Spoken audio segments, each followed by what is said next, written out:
On December 5th, 2020, during the coronavirus global pandemic, I asked a question on Facebook. What is your best Harmony Park story?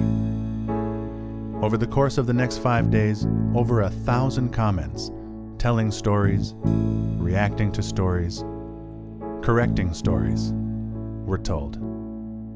There were more likes, hearts, laughter, and cares than on any other post I'd ever done. And trust me, I read them all.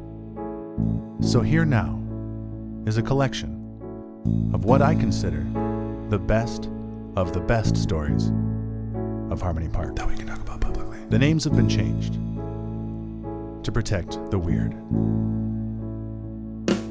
When the sun goes down at Harmony Park, when the sun goes down in Harmony Park,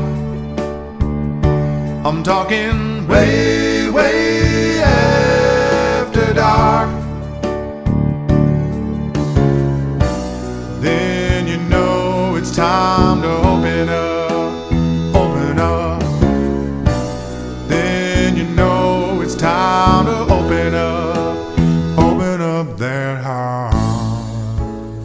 I was at the point, and I laughed so hard I shit my pants one night. Things were particularly funny for some reason. Then I tripped over a couple people doing it on the trail on the way back to the porta potty to take my pants off. I had to borrow some baby wipes on the way there.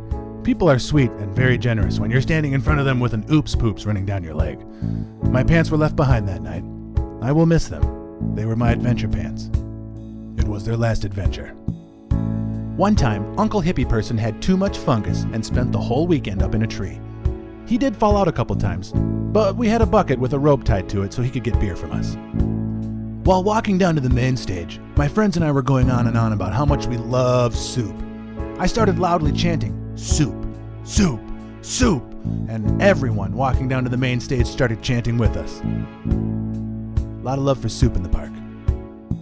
I was wearing a carrot costume and running away from someone wearing a mascot bunny head. I stopped and hid to catch my breath, and this girl walked up to me with a serious look on her face. She says, "I'm sorry, but I just need to touch you to know that the walking carrot is a real thing that's happening right now." When the sun goes down at Harmony Park, when the sun goes down at Harmony Park, I'm talking way, way after dark. Then you know it's time to open up that heart. That one time me and Sarah Hippie Person started counting all the nipples we could see. We got to 119 before we lost interest.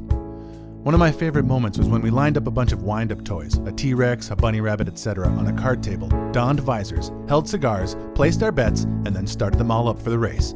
Everyone was screaming about their toy as it hobbled across the table. Someone was narrating the race in a transatlantic old-timey voice. And the T-Rex is in the lead, followed closely by the penguin, and by God, Grimace is coming up now to take the lead. I don't believe it!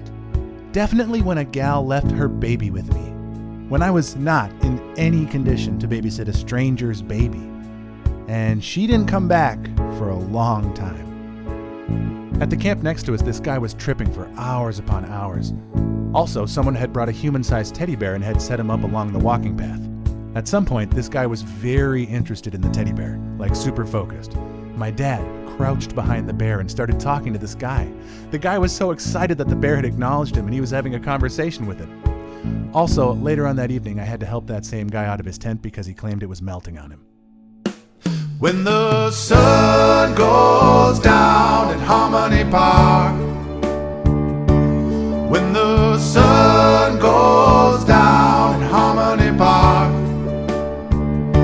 I'm talking way, way after dark. Then you know it's time to open up that heart. Bella 2010, after a crazy storm and tornado just missed the park again, and the whole park was silent as a double rainbow formed.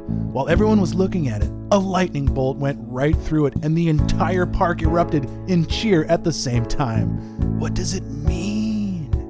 I sharded while tripping out. It's a unique memory for sure. I don't know about favorite. I was working Calm Camp and had 2 guys needing assistance. One was having a bad trip, and the other was in La La Land. The man in La La Land broke out in a song he made up on the spot. Ketamine, Regretamine. It was very catchy. At Shang 2017, my friend and I returned to our campsite after the final set for the night. When he went to get into his tent, he found someone already sleeping in it. In true Shang fashion, he did not kick the random guy out. Instead, he grabbed an extra pillow and blanket and slept right alongside him. The random guy woke up in the morning, went to the bathroom, and came back to my friend's tent and slept for a few more hours. This is what I call the unconditional Shang love. To this day, neither my friend or I know who this guy was. When the sun goes down at Harmony Park, when the sun goes down at Harmony Park, I'm talking way, way after dark. Then you know it's time to open up, open up.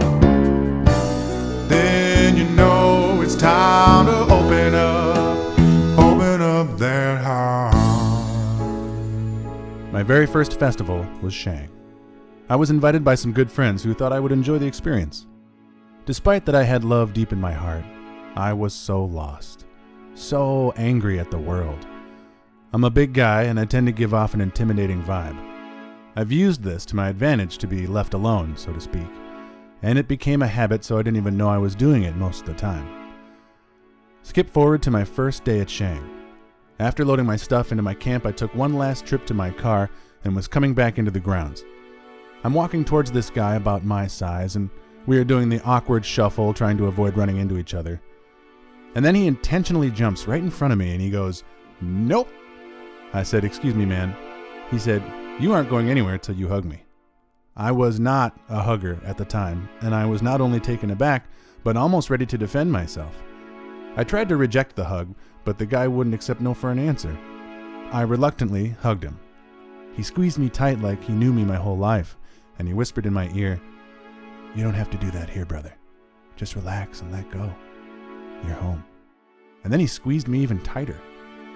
I wasn't really ready for that at the time, so I didn't realize in the moment how important that was to me. That was the day I started to heal. I'm so grateful of the hug that saved me.